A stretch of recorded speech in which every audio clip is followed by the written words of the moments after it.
Bismillahirrahmanirrahim. Assalamualaikum warahmatullahi wabarakatuh. Pada kesempatan kali ini, aku ingin membuka sedikit rahasia. Bagaimanakah caranya supaya doa kita bisa cepat terkabul? Namun sebelum sampai pada pembahasannya, aku ingin membawa kalian semuanya untuk mengetahui rahasia di balik doa. Mungkin sudah banyak para guru-guru di luar sana yang mengajarkan tentang teknik dan tata cara berdoa agar bisa cepat terkabul atau doa yang kun fayakun. Namun kali ini aku ingin memberikan penjelasan perihal mengenai doa supaya bisa kun fayakun. Dengarkanlah ini baik-baik sebelum kalian berharap agar doanya bisa cepat terkabul. Kalian harus mengetahui bahwa yang mengabulkan doa kalian itu adalah Allah Subhanahu wa Ta'ala. Jadi, bukankah jika kalian ingin bertemu Allah, syaratnya kalian harus bersuci terlebih dahulu? Contohnya, seumpama ketika kalian hendak mengerjakan ibadah sholat, bukankah sholat adalah suatu sarana pertemuan kita dengan Allah Subhanahu wa Ta'ala? Jadi, yang pertama kali kita lakukan adalah mengambil air wudhu. Tujuannya untuk bersuci. Dari sini kita paham bahwa syarat untuk bertemu dengan Allah adalah harus suci, yang artinya buang segala perkara-perkara yang berbau dunia, termaksud keinginan, cita-cita, harapan, dan juga dirimu. Tujuan engkau membasuh kepala atau kening bermaksud menyuruhmu untuk membuang segala kepintaranmu, angan-anganmu. Buang pikiran yang menghalang dirimu untuk ingat kepada Allah Subhanahu wa Ta'ala, termaksud juga hajatmu. Sebab semasih ada sesuatu yang selain daripada Allah ada dalam dirimu, itulah yang dinamakan hijab. Karena makna hadas dari kacamata kesufian adalah wujud selain Allah atau wujud gairullah. Jadi kita itu baru bisa dikatakan suci setelah kita sudah serahkan semua apa yang ada pada kita kembali kepada Allah Subhanahu wa Ta'ala. Apabila kita telah bersih atau suci, maka barulah saat itu kita layak untuk memasuki pintu majelis Tuhan. Namun apabila kita masih lagi ada wujud gairullah, maka belum bisa lagi dikatakan bersuci dan masih menanggung hadas. Dan kita pun sudah sepasti-pastinya tidak akan bisa bertemu dengan Allah Subhanahu wa Ta'ala. Yang akan menjadi persoalannya adalah jika kita tidak bisa bertemu dengan Allah, lalu siapakah yang akan mengabulkan doa dan permintaan kita? Jawab, tentu saja tidak ada satupun makhluk yang bisa mengabulkan doa kita selain daripada Allah Subhanahu wa Ta'ala. Soal yang menjadi pertanyaannya sekarang adalah, jika semua angan-angan, cita-cita, harapan, hajat atau keinginan kita semuanya kita tinggalkan agar bisa bertemu dengan Allah Subhanahu wa Ta'ala, lalu bagaimanakah caranya kita bisa berdoa kalau semuanya kita singkirkan dari diri kita? Jawab, itulah yang masih banyak orang belum mengetahuinya. Lakukanlah dulu pendekatanmu kepada Allah, itulah yang utama. Sadarilah olehmu, Allah itu maha tahu. Jadi tidak perlu kita susah-susah payah menceritakan masalah kita kepada Allah Subhanahu wa Ta'ala. Dan kita tidak perlu susah payah menceritakan dan memberitahu Allah tentang kebutuhan-kebutuhan kita, tentang hajat kita, karena Allah sudah terlebih dahulu mengetahui semuanya. Banyak manusia yang terjebak di dalam doanya karena dia tidak menyangka bahwa dengan doanya dia akan terhijab dengan Allah Subhanahu wa Ta'ala. Soal, kenapa kita bisa terhijab? Jawab, karena kita kehilangan Allah ketika berdoa. Soal, apakah alasannya? Jawab, karena yang tampak adalah kebutuhan dan hajat kita, bukan Allah tempat kita untuk bermunajat. Dan inilah yang membuat kita gagal untuk melakukan pendekatan dengan Allah, agar supaya bisa bertemu dengan Allah, dan agar supaya bisa sampai kepada Allah Subhanahu wa Ta'ala. Soal, apa yang membuat orang gagal untuk bisa sampai kepada Allah Subhanahu wa Ta'ala? Jawab, yang membuat orang gagal untuk sampai kepada Allah adalah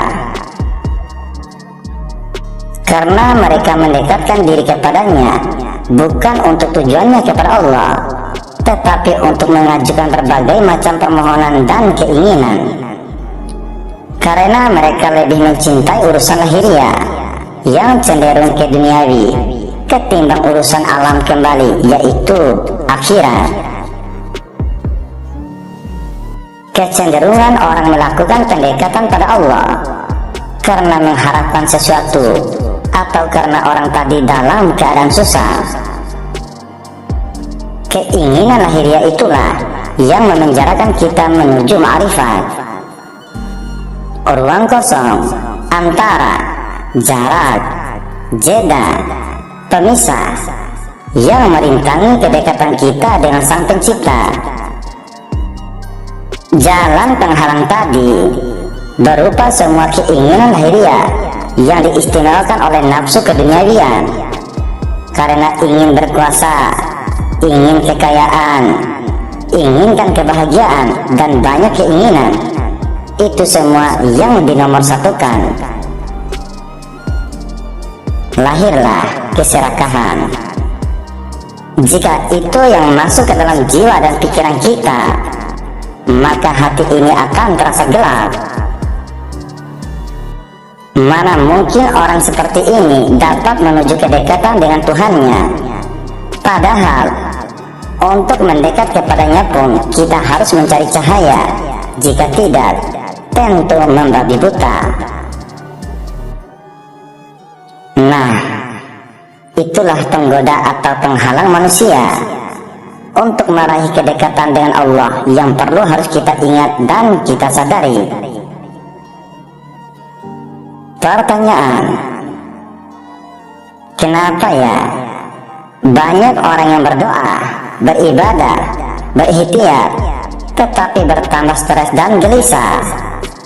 Jawab, itu semua disebabkan oleh niat dan cara pandangannya kepada Allah Subhanahu wa Ta'ala yang sempit, sehingga bukan kalbunya yang menghadap Allah Subhanahu wa Ta'ala, tetapi nafsunya. Pertanyaan, berarti kita tidak usah berdoa? Jawab, janganlah salah dan janganlah keliru. Maksudku bukanlah untuk melarangmu supaya tidak berdoa, namun tujuan dari sebalik penyampaianku ini semua adalah menyuruhmu supaya melakukan pendekatan terlebih dahulu dengan Allah Subhanahu wa Ta'ala, agar supaya doamu cepat terkabulkan, bergerak secepat kilat atau burak. Dengarkanlah ini baik-baik supaya engkau tidak gagal faham. Doa itu adalah perintah Allah kepada kita, sebagaimana bunyi firman-Nya yang artinya, dan Tuhanmu berfirman, berdoalah kepadaku, niscaya akan aku perkenankan bagimu. Al-Quran Surat Ghafir ayat 60. Dan juga Allah berfirman, berdoalah kepada Tuhanmu dengan rendah hati dan suara yang lembut. Quran Surat Al-A'raf ayat 55. Dan lagi Allah berfirman yang artinya, dan apabila hambaku bertanya kepadamu tentang aku, maka katakanlah kepada mereka bahwa aku adalah dekat kepadanya dan aku memperkenankan doa orang yang berdoa kepadaku. Quran Surat Al-Baqarah ayat 186. Di sini Allah sudah jelas dan terang memerintahkan kepada semua hambanya untuk berdoa dan meminta kepadanya. Dan benar, Allah pun berjanji akan mengabulkannya. Namun menjadi umumnya, orang berdoa agar terwujud apa yang diinginkan, berikhtiar agar tercapai apa yang dicita-citakan. Padahal yang dimaksud Allah Subhanahu wa Ta'ala memerintahkan kita berdoa dan berupaya semata-mata agar eksistensi kehambaan kita yang fakir, serba hina, serba tak berdaya dan lemah muncul terus-menerus di hadapannya. Bukan agar kita bisa mewujudkan apa yang kita kehendaki, karena hal demikian bisa memaksa Allah Subhanahu wa Ta'ala menuruti kehendak kita. Ketahuilah olehmu, berdoa itu adalah perintah Allah. Jadi apabila kita mengerjakan perintah, artinya kita beribadah kepada Allah Subhanahu wa Ta'ala. Soal, kenapa Allah memerintahkan kita berdoa? Jawab, karena ketika manusia berdoa, seluruh kehinaan dirinya, kebutuhan dirinya, dan kelemahannya, serta keterberdayaannya muncul. Itulah hikmah utama dibalik Allah memerintahkan kita untuk berdoa. Ketika kita berikhtiar, pada saat yang sama kita menyadari betapa tak berdayanya kita. Sebab kalau kita berdaya, pasti tidak perlu lagi ikhtiar dan berjuang. Di sisi lain, kita dituntut untuk terus-menerus menegakkan hak-hak ketuhanannya, bahwa Allah berhak disembah, berhak dimohonin pertolongan, berhak dijadikan andalan dan gantungan. Tanpa penyerahan diri, berhak dipuji dan dipatuhi, berhak dengan segala sifat rububiyahnya yang maha mencukupi, maha mulia, maha kuasa, dan maha kuat. Semua harus terus tegak di hadapan kita, dan itu semua bisa terjadi manakala kehambaan kita hadir. Namun ironisnya, dalam ikhtiar dan doa, kita sering terjadi kita lebih memposisikan diri kita sebagai Tuhan, dengan banyak memerintah Tuhan agar menuruti kehendak kita, kemauan kita, hajat kita, dan lain-lain sebagainya. Diam-diam kita tidak sadar telah menciptakan Tuhan dan berhala dalam jiwa kita agar dipatuhi oleh Allah Sang Maha Pencipta. Inilah piciknya iman kita kepadanya, yang sering memaksanya sesuai dengan pilihan-pilihan kita, bukan pilihannya. Soal, lalu bagaimanakah caranya melihat kebenaran dari janji Allah yang katanya, barang siapa yang berdoa kepadaku, niscaya akan aku kabulkan? Jawab, ketahuilah olehmu, di dalam golongan yang percaya kepada janji-janji Allah itu, ada sebagian yang berpenyakit, seperti yang dihadapi oleh sebagian orang yang berdoa kepada Allah. Orang yang berdoa membuat tuntutan dengan doanya, dan orang yang percaya kepada janji Allah membuat tuntutan dengan amalnya, karena Allah berjanji memberinya sesuatu menurut amalannya. Jadi amalan seseorang ini tidak ikhlas kepada Allah, karena mereka mengerjakan sesuatu itu hanya karena mengharapkan balasan dari apa yang sudah mereka kerjakan. Jadi ini adalah bagian dari penyakit hati mereka. Soal, coba dijelaskan apakah alasannya? Bukankah itu Allah sendiri yang berjanji? Jawab, alasannya adalah karena kehendak dan perbuatan kita adalah anugerah daripada Allah. Jadi apakah hak kita untuk menuntut Allah dengan doa dan amal kita? Memang benar, Allah berjanji untuk mengabulkan semua doa dan mengkaruniakan sesuatu menurut amalan. Tetapi tidak ada makhluknya yang layak menagih janji tersebut. Janji Allah kembali kepada dirinya sendiri. Jangan coba-coba menuntut janji Allah, karena andainya dia menuntut kamu dengan amanah yang dipertaruhkan kepada kamu, niscaya semua amalan kamu akan hancur berterbangan seperti debu.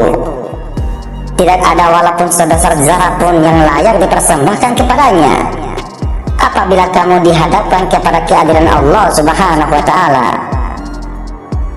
Maka dari itu, beramallah dengan cara melihat bahwa datangnya rajin dirimu mengerjakan sesuatu amalan itu atau sesuatu ibadah itu, karena itu datangnya dari karunia Allah yang diberikan atas dirimu, bukan datangnya dari kuasamu, tetapi itu datangnya dari kuasa Allah yang memberikan gerak atasmu untuk mengerjakan sesuatu amalan atau ibadah. Jika engkau beramal dengan cara melihat bahwa datangnya sesuatu itu dari karunia Allah atas kita, maka kita tidak akan ada sedikit pun niat untuk menuntut kepada Allah balasan dari apa yang sudah kita kerjakan. Maka timbullah sifat ikhlas di dalam diri kita, dan terpancarlah nur ma'rifat di dalam hati kita, dan menjadikan hilanglah sifat keakuan pada diri kita. Jika sifat keakuan kita sudah hilang, maka lahirlah kesadaran kita bahwa hanya Allah sajalah tujuan kita, bukan yang lain selain daripada Allah. Jika Allah menjadi tujuan kita, maka keinginan yang selain daripada Allah akan hilang dengan sendirinya. Lantaran itu, berteduhlah di bawah payung rahmat dan keampunannya. Jangan diungkit-ungkit tentang amal kamu dan janjinya. Dengarkan hal ini. Di dalam ikhlas tidak ada kepentingan diri, semua karena Allah. Selagi kepentingan diri tidak ditanam dalam bumi, selagi itu ikhlas tidak tumbuh dengan baik.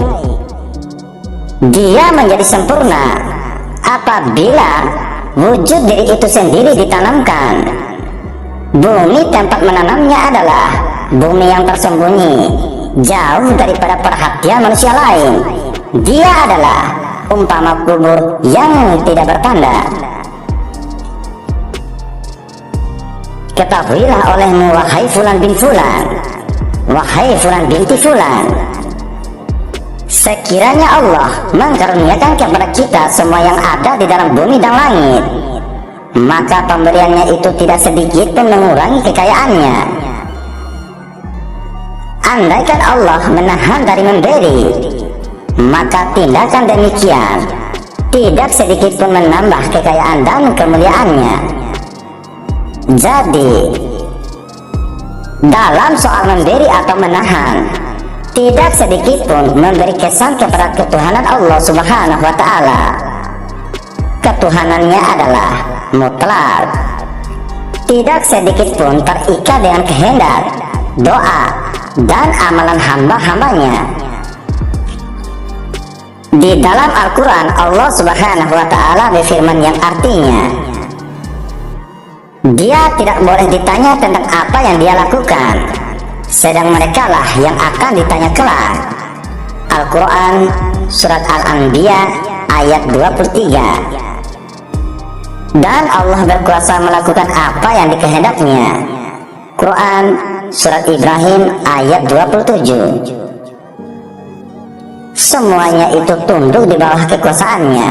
Al-Quran Surat Al-Baqarah ayat 116. Oleh karena itu, hakikatnya menjalankan perintah doa itu lebih utama dibanding terwujudnya doa kita atau ijabah. Ikhtiar kita hakikatnya lebih utama daripada hasil yang kita inginkan. Perjuangan kita hakikatnya lebih utama dibanding kemenangan dan kesuksesannya. Ibadah lebih utama dibanding balasan-balasannya. Karena taat, doa, ikhtiar itu menjalankan perintahnya. Sedangkan balasan, ijabah, sukses, kemenangan bukan urusan manusia. Jika semua ini kalian sudah paham, maka kita akan memasuki kepada inti pembahasannya, yaitu bagaimanakah caranya agar doa kita bisa kun fayakun. Ini termaksud dari pembahasan yang sangat unik diperbincangkan, karena ini adalah dambaan setiap orang. Pertanyaan, apakah bisa doa kita kun fayakun? Jawab, bisa. Pertanyaan, bagaimanakah caranya? Jawab, caranya adalah apabila Allah sudah mencintaimu. Dari Abu Hurairah, Rasulullah Shallallahu Alaihi Wasallam bersabda, jika aku telah mencintainya, maka aku menjadi pendengarannya yang dia mendengar dengannya.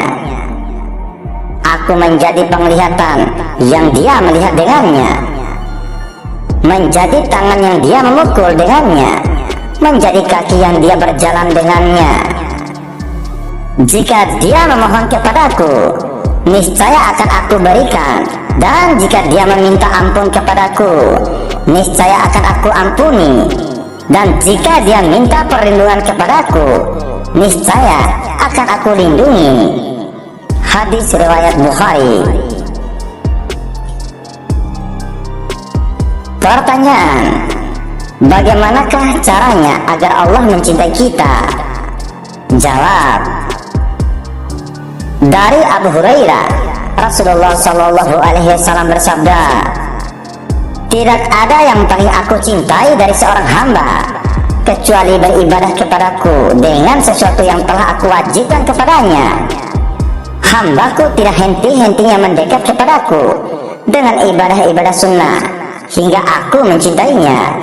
Hadis riwayat Al-Bukhari. Dan kalian juga akan bisa meraih keuntungan sebagaimana firman Allah yang artinya, maka sebenarnya bukan kamu yang membunuh mereka, melainkan Allah yang membunuh mereka, dan bukan engkau yang melempar ketika engkau melempar, tetapi Allah yang melempar. Al-Quran Surat Al-Anfal ayat 17. Maka dari itu, jika engkau benar-benar mau doamu kun fayakun, maka berusahalah untuk meraih cinta Allah Subhanahu wa Ta'ala. Apabila kita memperhalus pengertian dari firman Allah pada surat Al-Anfal ayat 17, maka bukan engkau yang berdoa dikala engkau berdoa, melainkan Dia yang berdoa, dan bukan lagi engkau yang berkehendak dikala engkau berkehendak, melainkan Dia. Dan disitulah hakikat letaknya pintu kun fayakun yang sebenar-benarnya. Sekali lagi aku ulangi, dan disitulah hakikat letaknya pintu kun fayakun yang sebenar-benarnya. Sekarang akan aku ajarkan sedikit teknik atau cara berdoa dalam tingkat yang tertinggi, yaitu meminta agar supaya kehendak Tuhan yang jadi, bukan kehendak kita. Insya Allah. Atau bahasa lain, ilmu sifat lidah. Ilmu ini sangat berbahaya bila salah digunakan. Cara untuk mengamalkannya adalah silakan duduk diam dan lalu pejamkan matanya. Lidahnya ditekuk ke langit-langit mulutnya, atau ujung lidahnya disentuhkan ke langit-langit mulutnya. Hakikat dibalik tekuk lidah ke atas langit-langit mulut adalah selain agar memperlancarkan udara masuk ke dalam paru-paru, cara ini juga sebagai penenang alami untuk sistem saraf dan mengklaim dapat dengan cepat mengurangi ketegangan. Di dalam olah kebatinan spiritual, menekuk lidah atau menyentuhkan ujung lidah ke langit-langit mulut kita, di situ mengandung banyak misteri dan makna agar semua perkataan kita bisa dituruti oleh makhluk Allah yang lainnya. Jika dia seorang bos atau pemimpin, insya Allah akan dipatuhi oleh bawahannya perkataannya. Jika dia seorang sales atau pedagang, maka insya Allah perkataannya akan memikat hati pelanggannya. Jika dia adalah dua pasangan yang saling jatuh cinta, maka insya Allah semua perkataannya akan dituruti oleh pasangannya. Tentunya semua itu akan berlaku atas izin Allah semata-mata. Sebab selama ini lidah kita tertidur atau selalu berada di bawah dan tidak pernah dinaikkan atau dibangunkan. Walaupun selama ini banyak orang yang menikuk lidahnya ke atas langit-langit mulutnya, mungkin masih ada banyak yang belum mengetahui makna hakikatnya. Di sini aku akan hanya membuka sedikit kajiannya. Dengarkanlah ini. Apabila kita sering menaikkan ujung lidah kita ke langit-langit mulut, artinya mengunci. Cukup segini saja. Kita lanjutkan. Apabila lidah kita sudah ditekuk ke atas sampai ujung lidah kita menyentuh langit-langit mulut kita, silakan tarik nafas panjang dan keluar panjang. Ulangi sebanyak 3 kali atau 7 kali, atau sampai pikiran dan perasaanmu tenang dan terasa damai. Setelah itu, tahan nafasmu dan ucapkanlah di dalam hatimu, innama amruhu idza arada syai'an ayyakula lahu kun fayakun. Artinya, sesungguhnya apabila Allah menghendaki sesuatu, dia hanya berkata kepadanya, jadilah, maka jadilah sesuatu itu. Quran Surat Yasin ayat 82. Namun yang dibaca oleh kalian cukup pada innama amruhu idza arada syai'an ayyakula lahu kun fayakun. Ingat, namun yang dibaca oleh kalian cukup pada kalimat innama amruhu idza arada syai'an ayyakula lahu kun fayakun.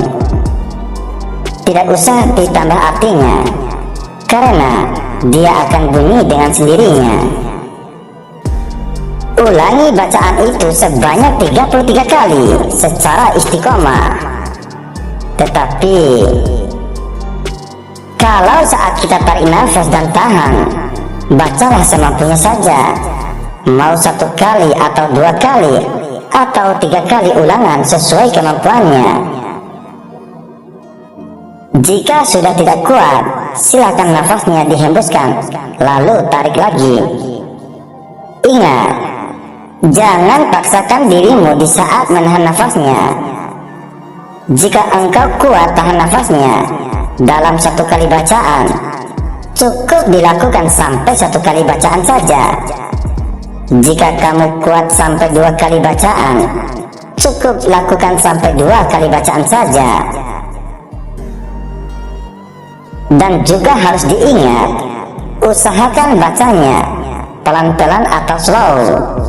Jangan baca dengan cepat atau tergesa-gesa. Nanti penghayatannya kurang dan kurang meresap sampai ke dalam kalbumu.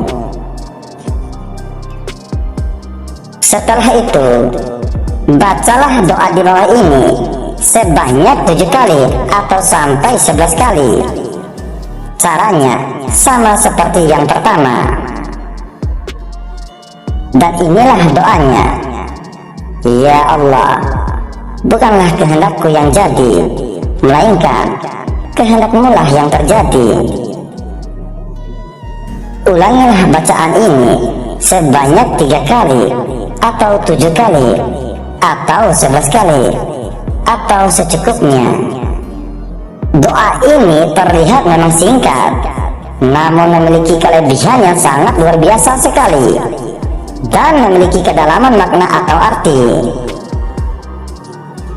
Setelah itu, apabila engkau mau berbicara dengan siapapun, maka sebelum engkau berbicara, tarik nafas panjang dengan ucapan "Hu" meliputi di dalam tubuhku, lalu tahan dan baca, "Ya Allah, aku tidak bisa berbicara, silakan engkaulah yang berbicara." Dan hembuskan nafasmu lalu baca "Hu" meliputi di luar tubuhku. Tetapi jangan lupa baca basmalah sebelum memulainya. Jika amalan ini diamalkan oleh seorang pemimpin, insya Allah akan sangat bermanfaat. Atau jika amalan ini diamalkan oleh orang-orang yang berhubungan dengan banyak orang, siapapun dia, insya Allah sangatlah cocok dan bagus. Amalan ini apabila diucapkan pada sesuatu hajat atau kepada apa saja dengan penuh keyakinan, maka sesuatu itu akan terjadi sesuai dengan keinginan kita. Namun harus diingat, amalan ini silakan diamalkan di jalan yang benar. Jangan digunakan untuk yang bukan-bukan atau dengan niat yang tidak baik atau jahat. Maka sekali-kali aku tidak akan meridhoinya dan tidak akan mengizinkan untuk mengamalkannya. Satu hal lagi, jika mau power energinya semakin dahsyat, maka senantiasa zikirlah di dalam hatimu. Allah, Allah, Allah, kapanpun dan dimanapun engkau berada, agar supaya bisa selalu ingat kepada Allah Subhanahu wa Ta'ala. Jika zikir itu sering engkau ucapkan di dalam hatimu, maka apapun yang ada di dalam hatimu akan terkabulkan. Namun ingat sekali lagi, jangan pernah berpikir buruk kepada orang lain, jika tidak mau nanti ilmunya akan hilang. Dan juga harus disadari, bila sekiranya tercapai apa yang engkau hajatkan, janganlah pernah merasa terkabulnya hajatmu itu karena berkat doa ini atau amalan ini, melainkan itu semua bisa tercapai dikarenakan karunia Allah Subhanahu wa Ta'ala atasmu. Dan aku ijazahkan amalan ini bagi siapa saja yang mau mengamalkannya. Dan ucapkanlah qabiltu di bawah kolom komentar.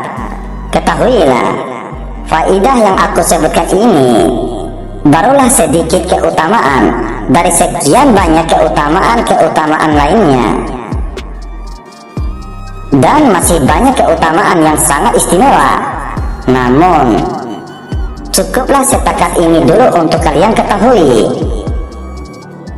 Apabila kalian istiqomah, insya Allah kalian juga akan mendapatkan sendiri keutamaan yang tersembunyi lainnya. Soal: jika ada orang yang bertanya, masa orang yang belajar ilmu ma'rifat masih mengharapkan keutamaan atau faedah-faedah dari amalannya? Maka jawablah, selama engkau tidak tidur, maka engkau akan merasa ngantuk. Tidak makan, engkau akan merasakan lapar. Tidak minum, engkau akan kehausan. Dan bila engkau ditimpa masalah atau musibah atau ujian, engkau akan khawatir dan akan resah dan gelisah. Selama itu pula, engkau akan membutuhkan amalan-amalan dan doa-doa. Lihatlah, sejak mulai dari Nabi Adam alaihissalam hingga sampai kepada nabi-nabi seterusnya, hingga sampai kepada Nabi Muhammad sallallahu alaihi wasallam, kekasih Allah, rahmatan lil alamin, semuanya masih berdoa, apalagi kita. Seluruh sufi pun, seluruh wali Allah, semuanya berdoa dan mengerjakan amalan-amalan sebagai jalan ikhtiarnya atau jalan usahanya. Dan walaupun semua keputusan pada akhirnya diserahkan kepada Allah Subhanahu wa ta'ala, ketahuilah pula olehmu, dan Allah telah menjadikan doa sebagai satu hubungan seni di antara Dia dengan hambanya. Karena di saat berdoa, di mana kita meraih segala harapan dan keinginan kita dan menyelaraskannya dengan rencana Tuhan melalui hidup kita, ketahuilah olehmu, berdoa bukanlah hal yang mudah, tetapi juga bukan hal yang sulit. Karena ternyata berdoa berkaitan dengan soal kepasrahan hati, yakni kepasrahan untuk mengatakan, bukan kehendakku yang jadi, tetapi kehendak Allah Subhanahu wa ta'ala yang terjadi. Sekali lagi aku ingatkan, bagi yang mau mengamalkan dari apa yang sudah aku ajarkan ini, silakan diamalkan dan ucapkanlah qabiltu di bawah kolom komentar. Semoga bermanfaat dunia wal akhirat.